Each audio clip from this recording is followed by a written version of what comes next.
All right, fight fans, welcome to another edition of No Standard 8 Boxer Talk. I'm your host, the Bronx Bomber, as always. And today, I got a very special guest with me, none other out of Hartford, Connecticut, the Iceman, John Scully.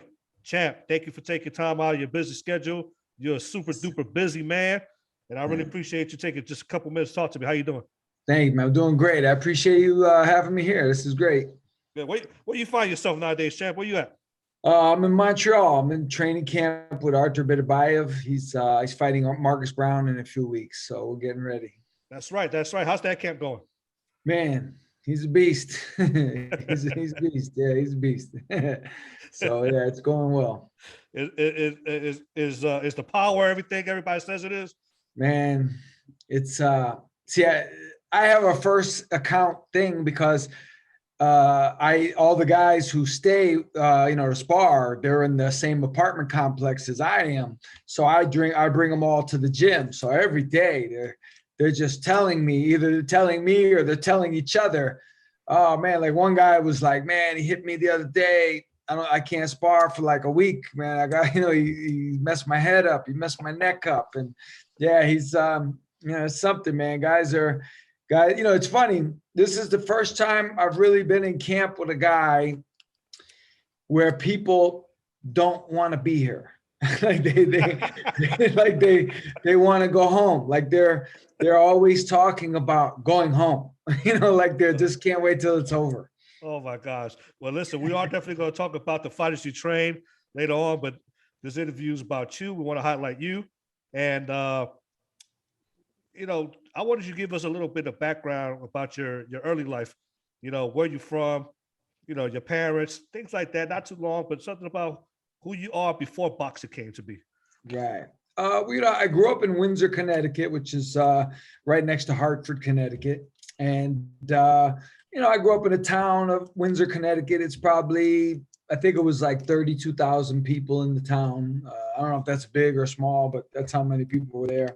I played baseball growing up, played football, one season of football, but I was a big baseball kid. I loved the Red Sox. I was a big baseball player. And, but my father was a boxing fan, so he got me involved with boxing. I used to read books. He had a big book collection, and one of his books was the 1952 ring record book.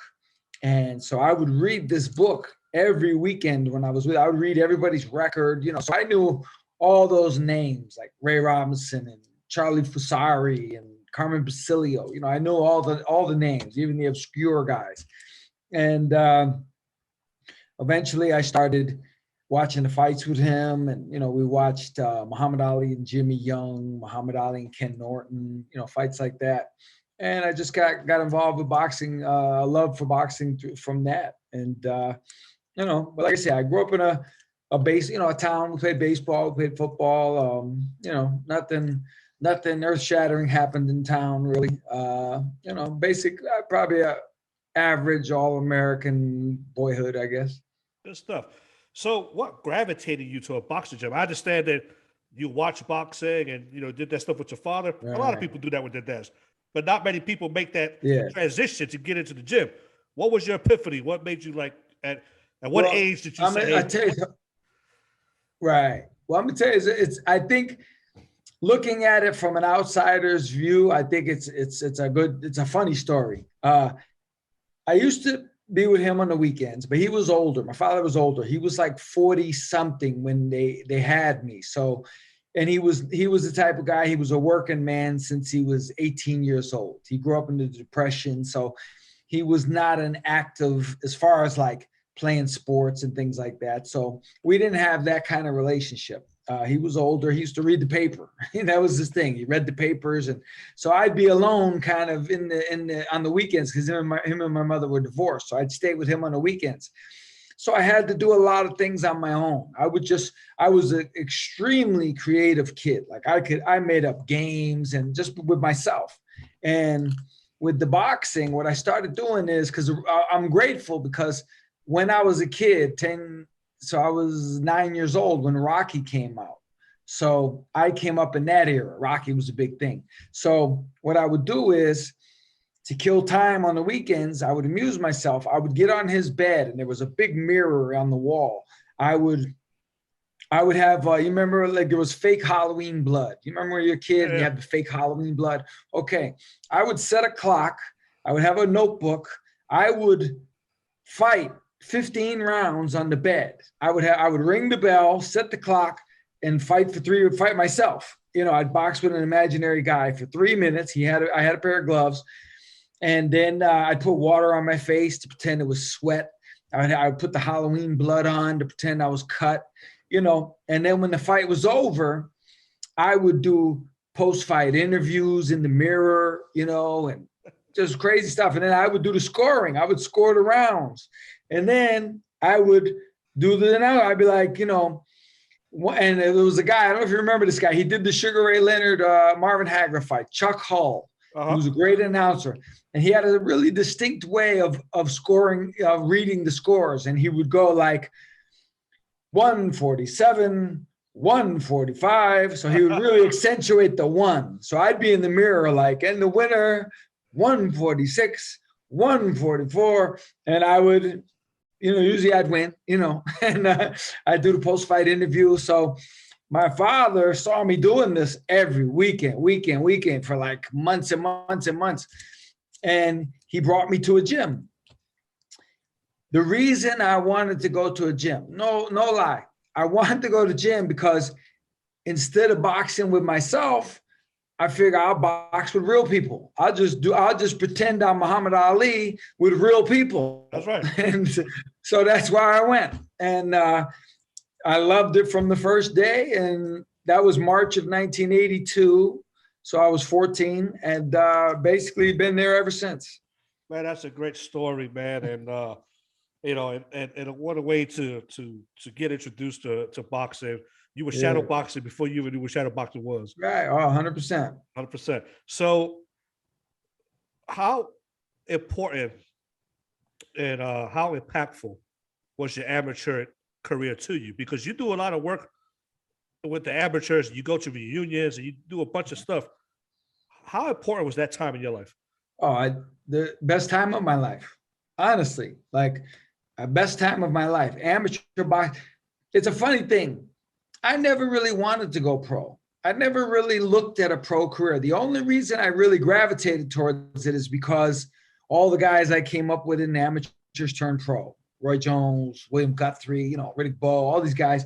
But I had a manager in Hartford who was a high profile manager at the time. And he was really on me. And, he said, oh, you got to go pro. Like, this is crazy. You can't stay amateur. Because I wanted to stay amateur for like 15 years.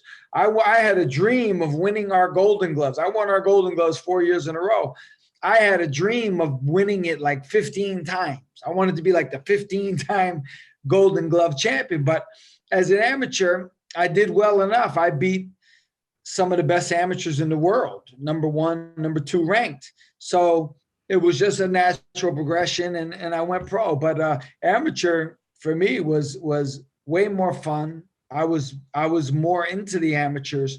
Those were my best years as a boxer. Probably 1987, 1988 was probably my prime as a boxer, and I loved it, man. I loved traveling. I loved being in touch with these guys and sparring and just being on teams and going on the trips. I mean, it was like a dream. If there's anybody that could be called a mayor within the boxing world, it's you, man. You know a lot of people in the boxing world, man. You know what's funny? I always thought like I was the guy like at the Nationals. I would meet somebody, we hang out, a kid from Michigan, whatever. I said, oh man, give me your address. We'll keep in touch. I thought everybody kept in touch. Back then we didn't have emails. So I still have letters from guys in the 80s, the mid 80s, guys who wrote back. And, we wrote to each other. We kept in touch with each other. And so it's just kind of a thing I always did. We kept in touch. Yeah. So you rubbed elbows, as you mentioned, with guys like Roy Jones Jr., and the amateurs. Who else in your amateur career that you run into along the way?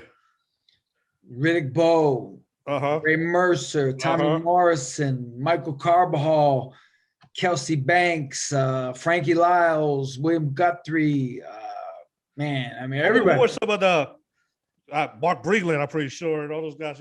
Who were some of the standouts? Because I'm leading to something here.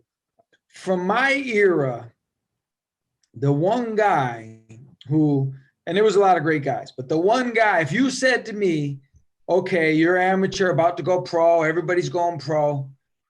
If you had to bet every dime you have on one guy from your class, out of the hundreds of guys, if you could bet all your money on one guy, he's going to make it big. Who is it? I would have said Roy Jones, for sure. Like I saw Roy Jones the first time.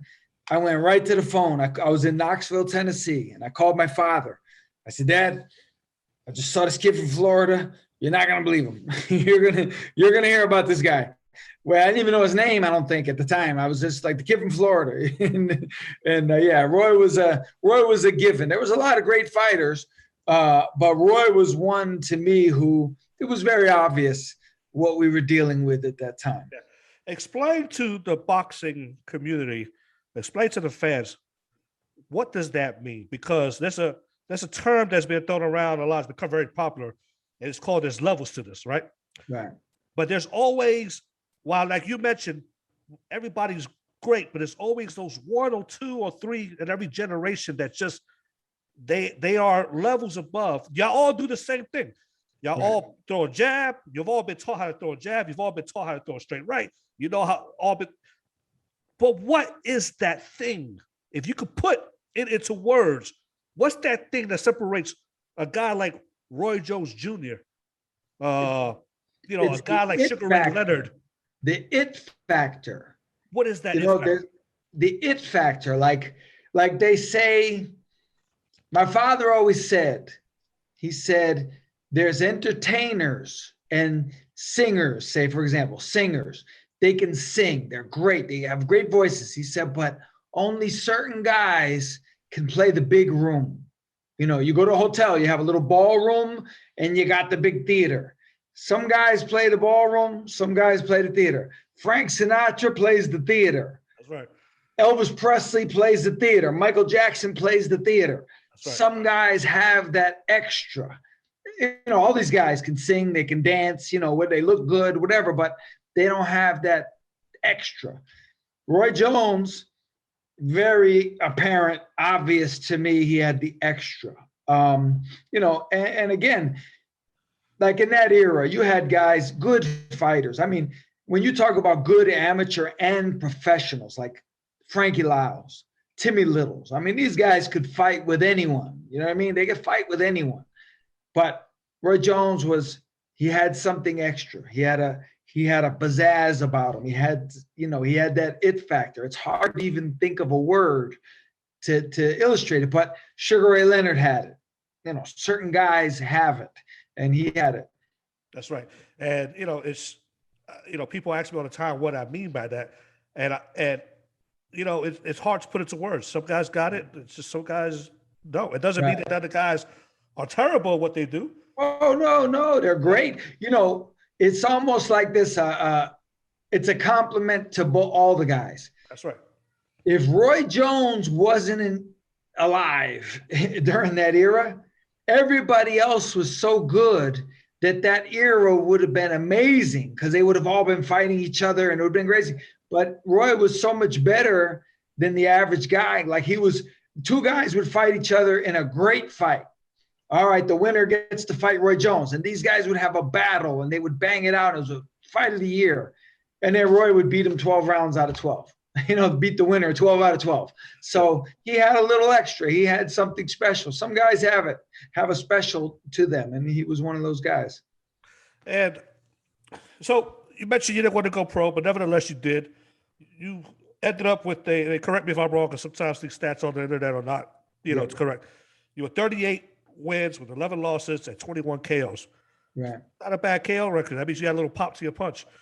Yeah, so, a lot of my stoppages, I think, came from body punches or derived from body punch. I was a good body puncher. Yeah. I was never one punch. You know, I caught a few guys, but I'm saying as a rule, I wasn't one punch, you know, like Roy, you know, hit you one time and you're all messed up.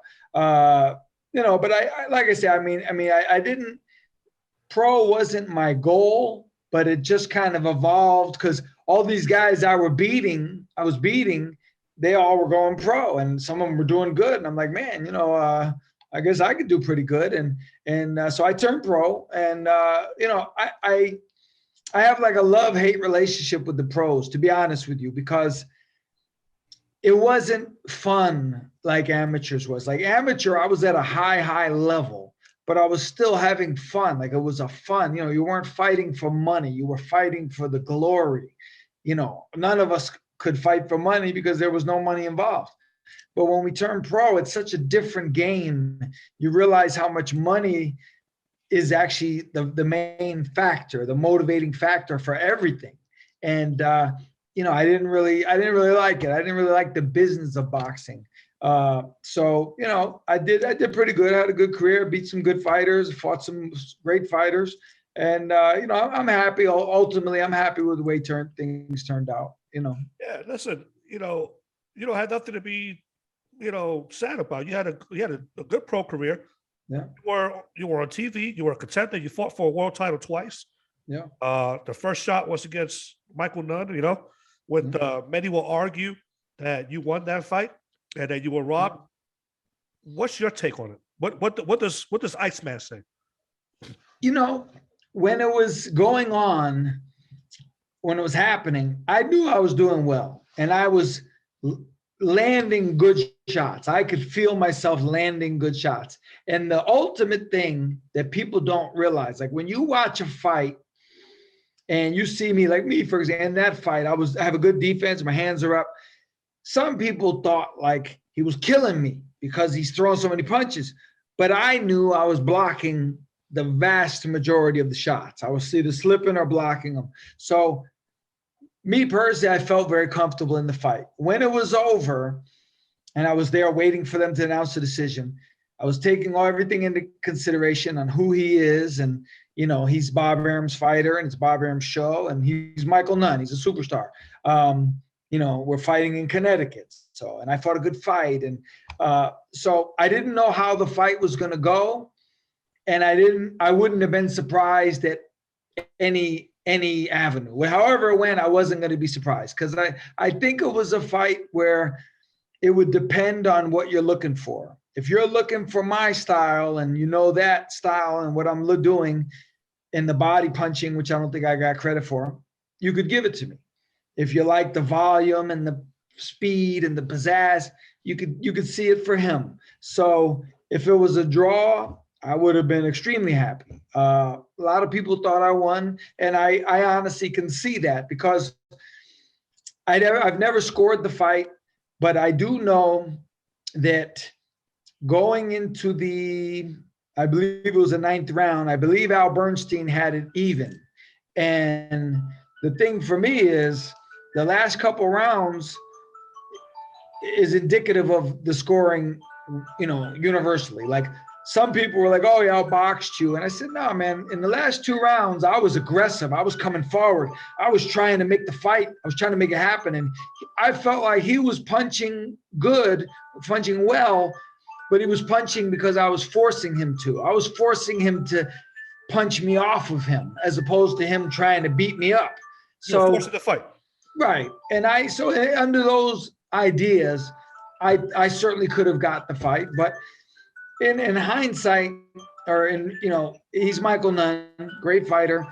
Just me, boxing's a funny game. Just me being associated with him and a very closely contested fight puts a light on me. You know, like I've gotten more people who have approached me at different events and people I've never met from all over the world. Almost always the first thing they say to me is, oh man, I saw you fight with Michael Nunn. That was a close fight. Like they mention other fights, but they always mention Michael Nunn first. So that fight did a lot for me, even though I didn't get the decision. What does Michael say? You know, we talked about it a few times, and he always gives me credit. He does. He says, man, he kind of shakes his head. He's like, man, you were a tough dude. He goes, I didn't expect that out of you, like that level of toughness. And one thing that was always nice, I was in the dressing room, and my first time ever talking to him, I never spoke to him before the fight. We talked a little at each other during the fight, but that was unprintable. But when the fight was over, we saw each other in the dressing room, and it was genuine. Like the first thing he did or said, he came over to me and he grabbed me. He said, "Man, you hit hard. I didn't know you could punch like that," And so that was cool. And he was very gracious. It's funny. I have a friend of mine who doesn't like anybody. my friend hates everybody to this day. He just doesn't like people. And to this day, he always goes, that Michael Nunn was a cool dude. Like in the dressing room after, he was a friendly guy. He was a personable guy. So I like Michael. Me and Michael are friends now, for sure. Excuse me one second. Listen, this alarm is going off. Let me just turn it off.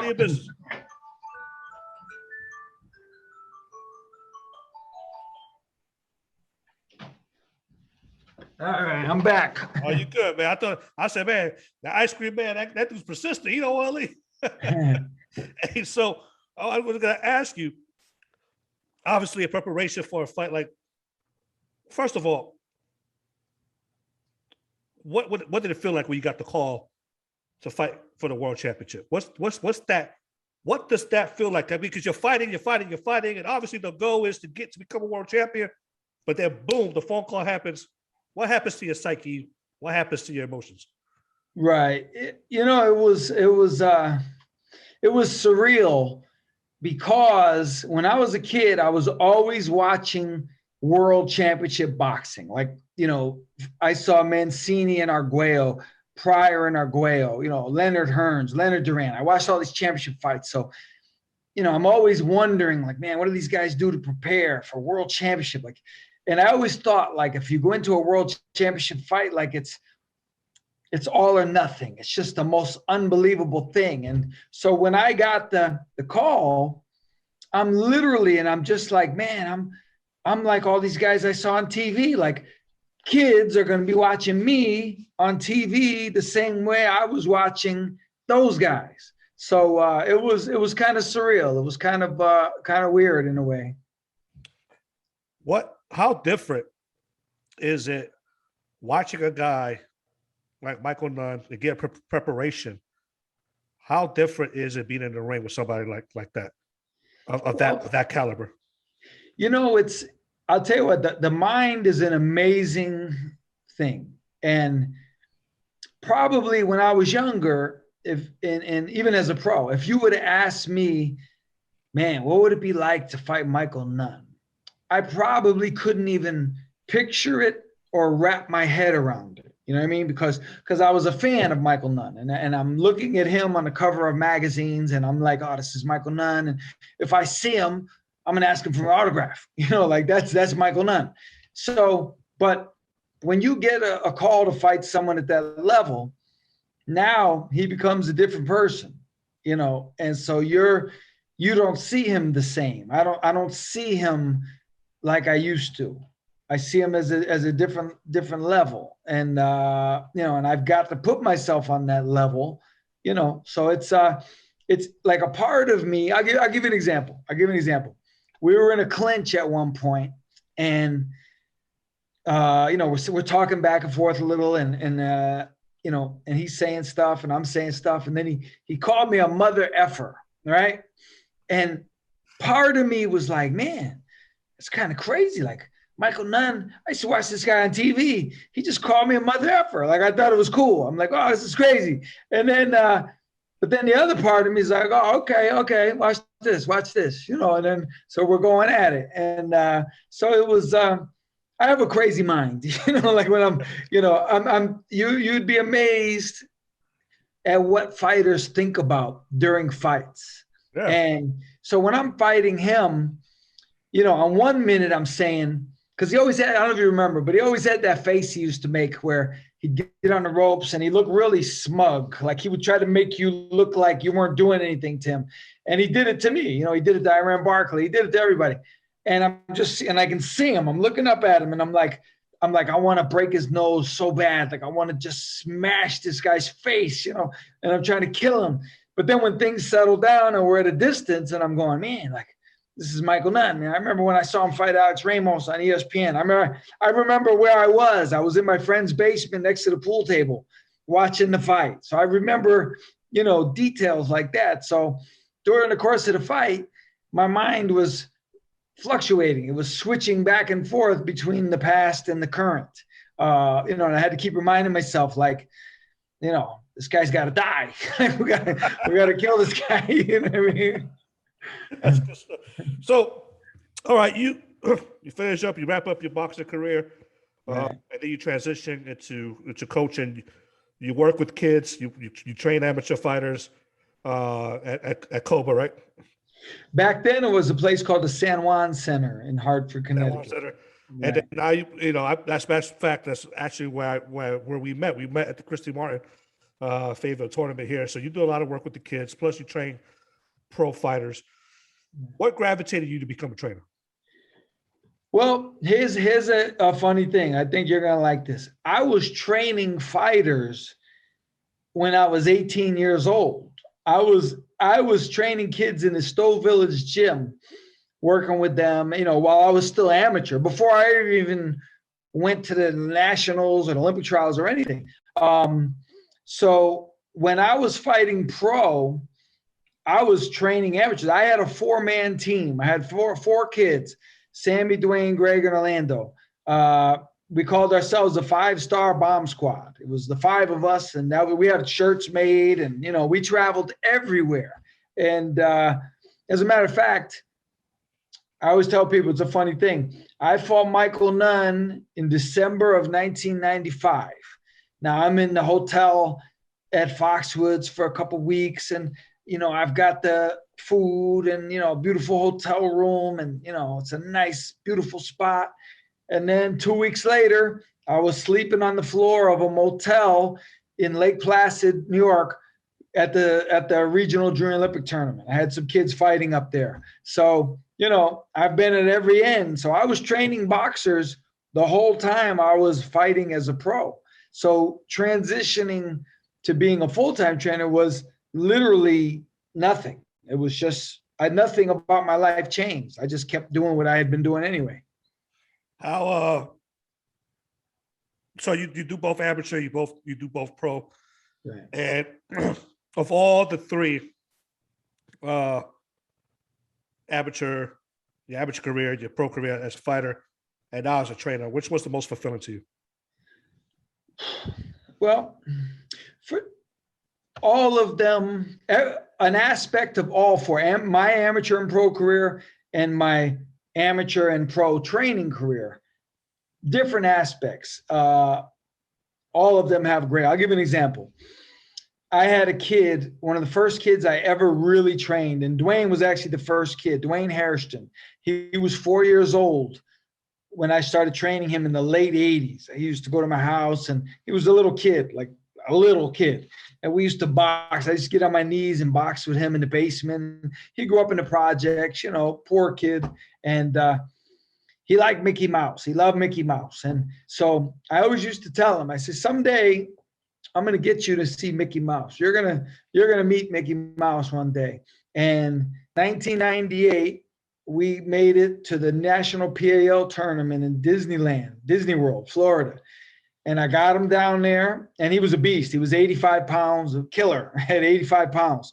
And people they used to call him Super D, Baby Tyson. They were kids his age who were literally fearful of him. Right? He was a monster. And so we went to Disney World. I got him he met Mickey Mouse. We took the picture. We took the picture in front of the Magic Kingdom. And he went out there and he won the tournament, and he beat Anthony Peterson in the finals, who, Anthony and Lamont Peterson from Washington, D.C., good fighter. And he beat Anthony in a tremendous fight in the finals. So that was a huge thing for me to get Dwayne to meet Mickey Mouse, and he also won the tournament. And then you have, as a pro, you have like Jose Rivera, who was a junior middleweight champion. And Jose and I we were friends. We used to spar with each other all the time. We went on vacation together to Pensacola, Florida, and hung out. And then he asked me to be his trainer. So I'm probably one of the very few guys who was actually a sparring partner for his fighter. Like I was sparring with him for his fights that I was training him for. And right. And we were going like 10, 12 rounds, you know. And I know his whole story. He grew up, he was on his own at 16 years old. He had a hard life, beautiful guy, into the church and, family man, 100%. And I know he came up the hard way. He fought tough fights and he didn't really have a connection. He wasn't a glorified guy. So I know he got where he was to nothing but hard work. So when we fought for the title against Tara Garcia on Showtime, training camp went beautifully. Everything was great. It was a really special thing. And as the fight was going on, and Taro at the time was 25-1 with, I think, 24 knockouts. I mean, he was a big puncher. And I knew we were winning. And just it was so exciting. And in the corner, every round, everything was smooth. But I just remember thinking, like, man, this is amazing. Like, we're in Jose's hometown. And this is a moment of a lifetime because he's going to win this fight. And everybody here, but me especially, we know what this guy's been through to get to this point. So that, in itself, knowing boxing, some guys get a very easy road, a much easier road than others to a title. He went the hard way. And so for him to win it like that on TV, major national TV in front of his hometown fans, that was fulfilling as well. What's your role with the Better Beef Camp now? What do you do? Are you the head trainer? Strength and conditioning? No, Mark Ramsey's his head trainer. Okay. Mark, I'm I guess you could say assistant trainer. We work on, Mark and I work together. I give my input on strategy, on the opponents. I work the pads with them. We do pad work. And, I try to fix little mistakes that maybe Mark doesn't see, or I try to back Mark up on what he's trying to do. And so it's a team effort, which I really respect out of Mark Ramsey, because Mark Ramsey's a top trainer. I mean, he's trained Jean Pascal, David Lemieux. He has Eleider Alvarez, Rivas, who just won the Bridgerweight title. He's got Arthur. So he's a top trainer, but he didn't have an ego. He brought me in, and Arthur wanted somebody that used to be a fighter. Arthur wanted that look from a guy, and he brought me in. I was that guy. And so I really respect Mark for that approach. And so we're a team. It's a team effort, 100%. Absolutely. And I don't know if you caught my article on the 5 guys that could potentially face Canelo in the next fight. And so I wrote an article breaking down the 5 potential guys that could face Canelo because Arthur's name was being mentioned, and I did a full analysis, and I broke Arthur down, and I identified some flaws from my perspective. Or I'm not going to mention them here live, but are you working? You guys are working on those things that I may have saw? Always. Yeah.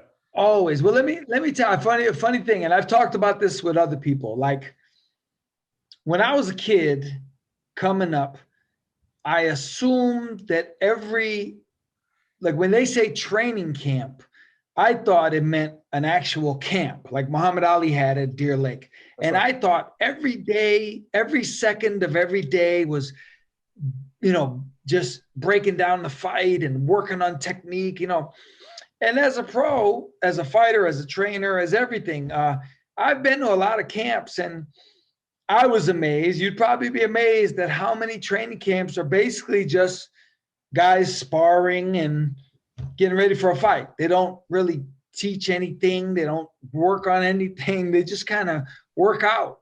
And but Mark is different, and I'm different. Mark Ramsey is the type of guy. We have video day where we sit and we watch the fights and we break it down, and we break down what the opponent's doing, what the weaknesses are, and we're certain all over our guy's weakness. Like if I see something that he's doing wrong or he's susceptible, believe me, it's getting called out. And to his credit, Arthur is a special guy, and I'll tell you why. He's open to everything, even as a unified champion, as a guy with all knockouts, and everybody loves him. He's a killer, the whole nine. He's open to learning. He's open to criticism, and he's just very good in that sense. And I notice training him. Give an example. One day we were training, and I showed him a move, a nice move that I liked, that I used to use, and it was very effective. And I showed it to him.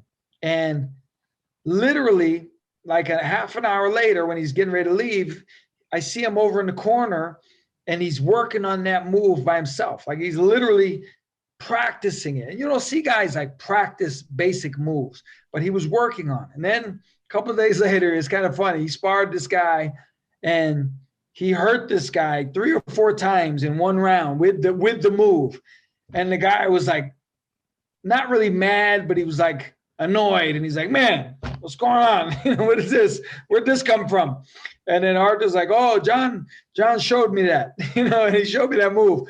And the guy's like, oh, good. Thanks for showing him, And so my point is, even as a champion and a guy in his position, he's open to learning things and trying things. And you'd be surprised how many guys don't do that. You'd be really amazed. I was amazed. I see guys, be honest, not working on anything in particular. They're just training to train.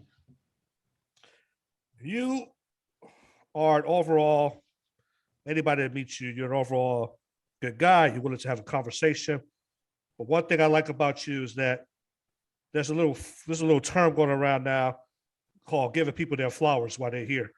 And you're always giving credit. You're always highlighting people that maybe don't get the credit that they deserve, those right. fighters, those boxers. Right. You've also been very vocal about the International Boxing Hall of Fame and how they overlook certain fighters that maybe they should consider for the Hall of Fame. I mean, you've gone to the extent to say that they're not even considering guys. They're not even putting guys on the ballot, let alone get in the Hall of Fame. What's your beef with the International Boxing Hall of Fame? Can you give us a little insight on that? Okay.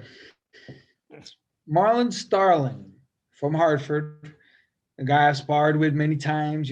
I grew up watching him. Marlon Starling is a 2-time welterweight champion. First time, he upset huge odds. He beat Mark Breland at a time when nobody thought Mark Breland would lose. Nobody thought that. Then he brutalized Lloyd Honeyghan on HBO after Lloyd Honeyghan had totally shocked the world, beating Donald Curry. Marlon Starling beat Floyd Mayweather Sr. twice. He beat undefeated guys like Jose Barrett, Tommy Ayers. He beat Kevin Howard right before Kevin Howard dropped Sugar Ray in his comeback fight. Marlon Starling has beaten numerous world-ranked contenders, tons of them, right?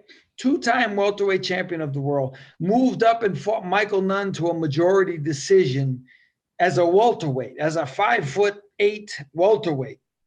Just jumped right up after being at 147 since he was a kid. He's not even on the ballot now. Come on, man. That's insane. Like that is, if people could see the ballot, and I don't want to feel like I'm insulting anyone. I'm just saying there are people on that ballot every single year. Don't hold a candle to Marlon Starling and what he's accomplished, not even remotely close to what he accomplished. And it's wrong. And people have to understand, the Hall of Fame is not the Hall of Fame. It's not a hall of being famous. It's misleading in the term. It should be the hall of accomplishment. You're trying to get accomplishments in there, not fame. Lots of guys are famous.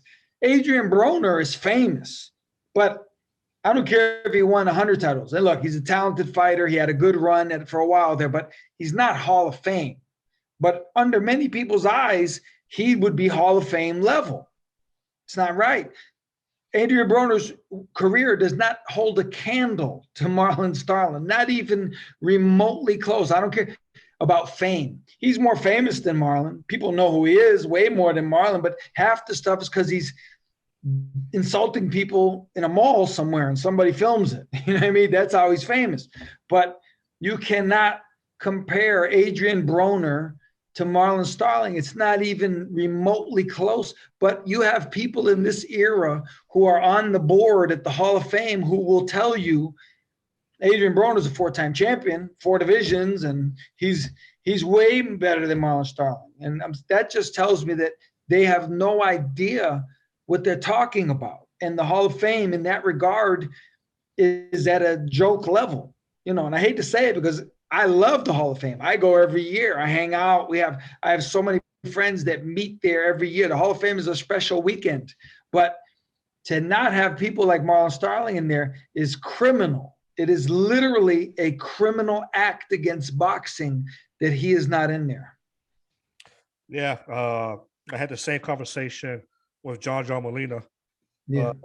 who many people believe he should, you know, be in the Hall of Fame. And when I asked him, you know, he kind of went the same route. You know, he believes. Have you gotten any response from anybody as to why this is, or what is the process of how people get on the ballot? What answers have you gotten?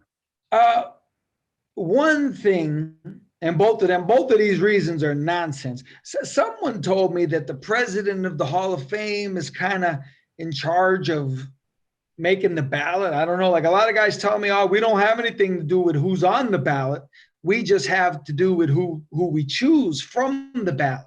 So Marlon, a lot of times, especially when he was younger, he had a chip on his shoulder and he rubbed a lot of people the wrong way. And I understand that because him and I have had our differences. Don't get me wrong. We've had our differences, but I'm able to differentiate between a personal issue with someone. Like I'm not going to say, oh, Marlon Starling wasn't that good because we're arguing. Me and Marlon argue, but I could never say to him, you were not an elite fighter. Like that couldn't even, I would sound ignorant saying it. And one thing about me, I would never do something like that because people I respect in boxing, who know boxing and who know me, would know the difference. And they would know that I was saying it for a reason other than that I believed it. And I can't do that. I have to be honest, whether people agree or, you know, the powers that be, you know, don't like that I say something, but I got to say it real. Marlon Starling was an elite fighter. He had an abrasive personality at times. He rubbed people the wrong way. He was not flashy in that. He wasn't Adrian Broner level flashy. He didn't do that kind of thing, but he totally annihilates people that are way more famous than him. And that's why I said at the beginning of this, it is not the Hall of Fame. It is the Hall of Accomplishment, period. And Marlon Starling not being in there, I almost want to say, if they're not going to put him in, then close the Hall of Fame because you're not doing it justice. You're not being real to the real history. They want to have people in, and I understand this, that draw fans. Now, me, I don't want to lose money, but if nobody comes, nobody comes. But we got to put the right people in. I can't put people in just because I know a lot of fans will come. So the people at the Hall of Fame, I guess they're in a tough spot because they have to sell tickets to their events. But you have to put Marlon Starling in too. Yeah. And I'm pretty sure that someone who told you that was probably a writer. And writers usually all they do is vote on the ballot. They don't decide who gets on the ballot. Right. If you had it your way, how would you fix it? You know, it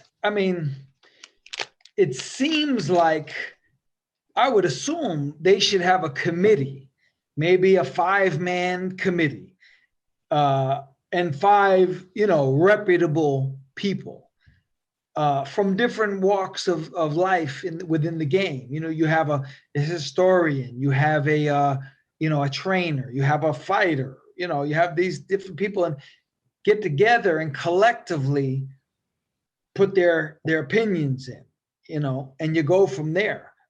Because the way they're doing it now, like I say, with the ballot, I've seen the ballot, and Marlon Starr is not on it. So that's all for me. That's all I need to know. And and I don't want to insult people. I'm not that guy, but I'll say this. Everybody has their place, but how do I say this? I don't want to insult people, but there's timekeepers either getting in the Hall of Fame or expected to be, like on the ballot. A timekeeper, a guy who keeps time with a clock. Now, is it like if you say, all right, I want to put Joe in as a timekeeper, and I say, okay, cool, but let me ask you, did he watch the clock better than all these other guys? I mean, he was able to tell when 3 minutes was up better than other people. Like, it's right there. Like a 5-year-old could do the job. So that's a case where, okay, you want to recognize a guy, give him an award. Here's a meritorious service award. You've been in the game. You were a timekeeper. You're a good guy. Here's a watch. Here's a gold cup. You can't put. I had a guy want to put doctors in the Hall of Fame, the boxing Hall of Fame. Now, how could you be? What's the scale? How do you say this guy was a better doctor? Because again, now you're talking fame. You're looking at a doctor who's been on HBO a bunch of times and we recognize their name. But what did they do different than other doctors that you've never heard of before in your life? How could they be? What kind of scale is it that is deciding this guy is a better doctor at ringside than that guy? There's no way to measure it. There's no record. It's not like a fighter. It's not like a trainer. There's no quantitative data. No, not at all. Gotcha. I have a nickname for you, or a name, and I call you the guardian angel of boxing, because of all the work that you do when ensuring that fighters who unfortunately have gotten injured in the sport, you find ways to make sure they get a little money in their pocket. You ease the burden a little bit. You do a lot of work in that area. More recently, with Pritchard Cologne, with Gerald McClellan, with Wilfred Benitez, are the top 3 that you work for. Right. Why? What called you to that? Because that's a calling. That's not something that you get up one day and say, hey, I want to do it. Well, I guess you could get up one day and say, hey, I'm going to do this, and then do it one time. Right. You're consistent with it. You're committed to this. Right. When did you hear that voice and you had to say, I got to do something? Well, as I recall, what I think happened was I believe it was Benitez. It was either Benitez or Gerald. And I knew Gerald as an amateur, so we had a little connection there. And Benitez, I grew up watching him, so there was a connection in my mind.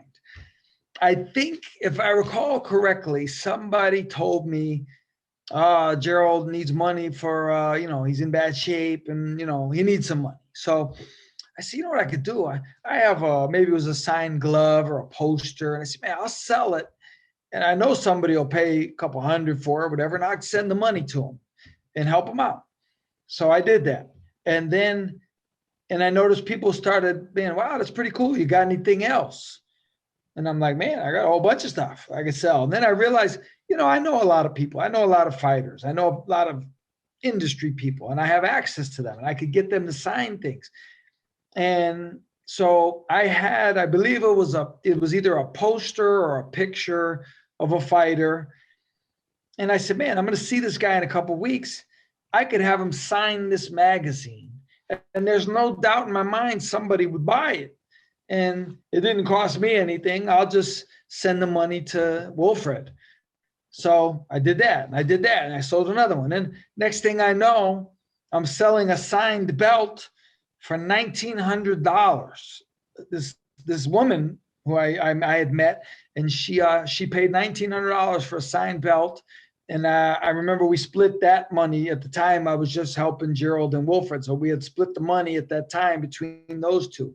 And I have to say, it's gotten to be a thing. Like to be honest, and I'm not trying to act whatever the word is, but toot my own horn. But it was just a thing for me. I liked it. I just did it. Like I didn't think anything of it. I was, oh man, I'd give Gerald $100. That would be cool. All right, yeah. Next thing, and then I get people like you, for example, people telling me like, wow, that's really cool. And I go, yeah. They go, yeah, it's awesome. Like it's cool. Now I literally have people are good. Being on Facebook, sometimes I think people are evil because you see what goes on every day. But let me tell you, I have to say, I've had so many people in the last year just message me and say, look, what's your Venmo? I'm going to send you $100 for Wilfred. And I go, well, what do you want me to send you? They go, no, nothing. I'm just going to give you $100. And I'm like, you're just going to give me $100 to give to Gerald, and you don't want anything for it? And they go, no, man. I go, well, here, I'll give you the address. You can send it to yourself. And they go, no. We want it to come from you because, they know you and they trust you. And it's all right. So literally, I sell things. I have people buying stuff. But I have people just sending me money out of the blue to give these guys. And Wilfred and Gerald and Pritchard Cologne are the three that I really work with. But there's a couple others, at least two, maybe three, but definitely two, that I do stuff for. I don't say their name. Actually, four guys. I don't say their name. I mean, the only reason I use Gerald, Pritchard, and Wilfred is because everybody knows. Like it's a worldwide. Everybody in the world knows what's going on with them. These other guys, I don't want to put their business out there. I don't want to. I don't want to embarrass anybody. So I get money for them without telling people who it is. But it's been great, but it's just, I wish more people would do it because, I mean, I know a lot of people in the game, right? But there's people that know more people than I do. And if they did, and I don't want to put, Floyd Mayweather is not responsible. He's not obligated. Pacquiao's not obligated. These big time guys are not obligated. So I'm not saying they have to do this. I'm just saying, and I've been saying, if Floyd Mayweather, a guy like Floyd who has so much money, let's be real, he could give away $1 million and not even know it's gone. For the rest of his life, he wouldn't even know the money was gone. We could steal it from his account. He wouldn't even know. Look, if you steal $20 from me, I'm going to be like, hey, man, where's my $20? This guy wouldn't even know the million was gone. He could change people's lives. Pacquiao could change people's lives. It would be unbelievable. I mean, I'm doing big stuff with $100 at a time. These guys could do phenomenal things. I wish more people who made it, and I feel like it's an obligation to a certain degree. Like, look, I promise you, if I was making $80 million, Gerald McClellan would never have to worry about anything for the rest of his life. There's no ifs, ands, or buts. Now, another one, like the Logan brothers. I'm not even sure their names. Two guys. Okay, the two guys, Jake Paul and Logan Paul. These guys are making a lot of money. And let's be real, they haven't paid their dues. They have not. They didn't come up into the amateur career. They didn't sleep in a room with 6 other kids at 12 years old in the regional tournament so they could get to a national. They slipped in there. Now, more power to them. They're making tons of money, but from a PR standpoint, it would go a long ways towards helping ingratiate themselves within our community if they would say, hey, even if they do it secretly, these guys could make Gerald and Wilfred and Pritchard super comfortable, super secure. And it's not just them. You have to realize it's their families. I mean, Pritchard's mother, if you see her on videos they put up, she's literally no parent. You love your kids, you take care of your kids if you have to, but no parent should have to do this for their kid every day till the rest of their kids' lives. I mean, she got dealt a bad hand. It's just the way it is. These people are saints, the way they've given up everything. We could help them. I don't have the means personally, but I could put a bug in Jake Paul's ear and say, hey man, you want to ingratiate yourself in the game, throw a little help this way. I mean, these guys did what you dream of, and through no fault of their own. And the crazy thing is, I was there when Pritchard got hurt. I was at that fight. I've been there a few times. I've been there. I was at a fight one time, and this is back in 1989. I was at a fight. I fought on a card with a guy. You can look him up. His name is Johnny Gross. He was on the card with me, and I believe he won his fight. And I was after him, and I fought, and I was in the dressing room, and I was leaving, and he was laying on the couch, and he had a towel over his head, and I could hear him kind of moaning. And I remember thinking, wow, that guy's tired. He had a real tough fight. He really needs his rest. And when I left, I said goodbye to him, and he mumbled something. Next day or a couple of days later, I see in the paper he was slipping into a coma, and he went into a coma right then. So, so these are guys that nobody's even heard of. They need help, and I'm just trying to raise a little bit of awareness. Well, you're definitely doing that. Those of us that are watching are taking notice, and I think that your efforts should be given every platform, so everybody could be aware and maybe help these fighters. And those are just the ones you talk about. Right. I'm pretty sure that you do. If you're not helping with money, you're helping with your time. If you're not helping with your time, you're helping with just driving around with Iran Barkley. Just drive around and be a friend. That's just the kind of you are, man. And that's why I give you the nickname that I gave you, man. So, talk to me a little bit about this Hollywood thing you got going on, man. All of a sudden you're training actors now. So you're training an actor to portray Willie Pep in an upcoming movie about Willie Pep's life. What's that like? James Mario, if you know him, he was in the Basketball Diaries with Leonardo DiCaprio and Mark Wahlberg. It was those three. He was in Band of Brothers. Good actor. Great guy. We hung out, like really, really cool guy. Loves boxing, and so he's playing Willie Pep in the movie on Willie's. It's Willie when Willie was 40 something years old, when he was making a comeback, 1965. And so I trained him, and I actually sparred with him, and we're in touch, and they're actually going to do a premiere in Hartford, I believe, beginning part of the year, March or whatever it is. So it's I got a little taste of Hollywood. I was on the set, and actually they had a role for me in the movie. It's kind of messed up. I was going to be in the movie, but I had to leave to come to camp with Better Bayev, and I couldn't do it. And then I went back to watch a couple of days of filming, but by then it was too late for me to do what I would have done. So, but I'm happy just to have helped them get ready. How did you get picked out to do this? If I'm not mistaken, I believe, I don't know if it might have been Bob Yalen, who used to be the president of ABC, like the boxing. I think it was Bob who recommended me. If it wasn't, it was somebody, I forget.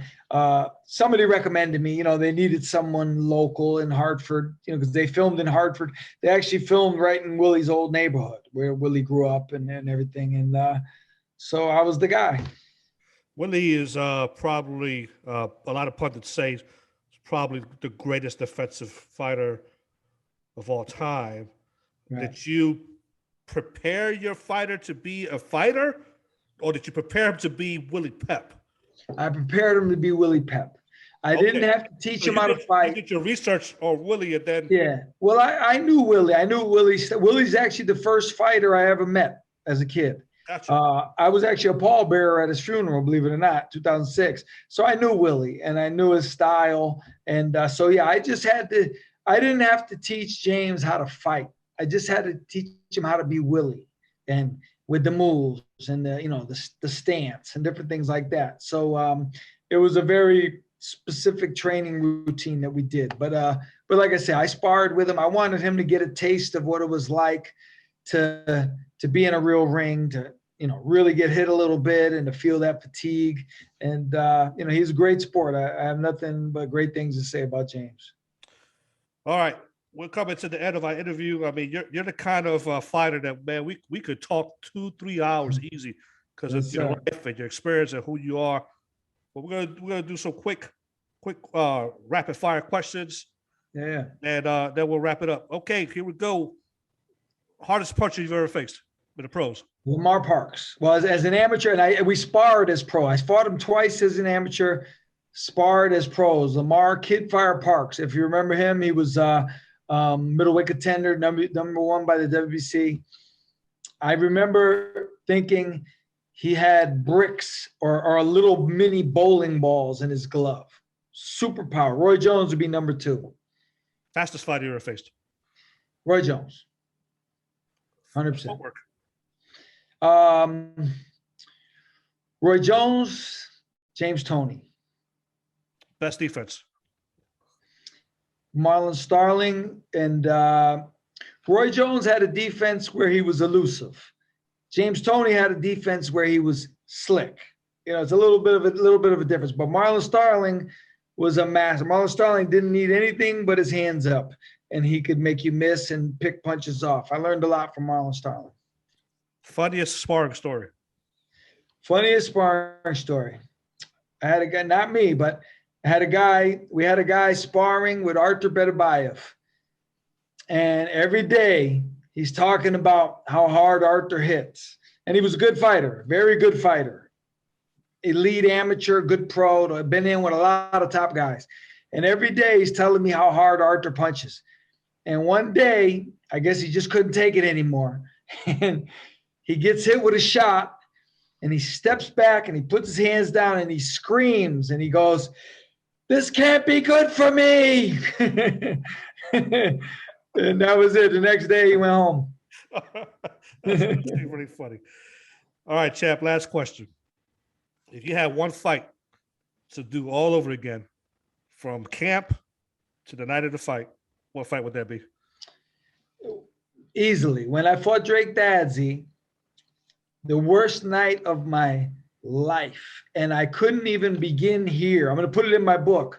I couldn't even begin to tell you what went wrong, but I never should have fought. It was the worst night of my life.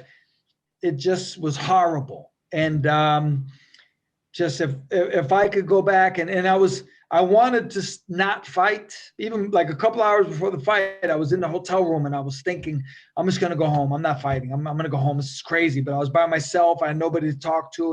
And I ended up going. Worst night of my life. I wish I never met Drake Dadsey. All right, fight fans. There you have it. The one and only John, the Iceman Scully, a great amateur fighter, a great pro fighter, an overall good guy. If you meet him, he'll stop, he'll talk to you. One of the great guys of boxing. This is the most we've ever talked in one conversation. And the few minutes we did talk, he talked about other people. He didn't talk about himself. Reach out to him if you want to help. He's on Twitter. He's on Facebook. He's everywhere. There's no excuse to find John Scully if you want to help out. And champ, you get the last word. What do you got?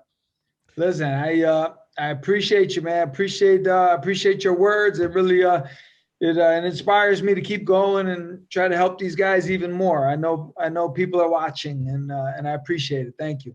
All right, there you have it.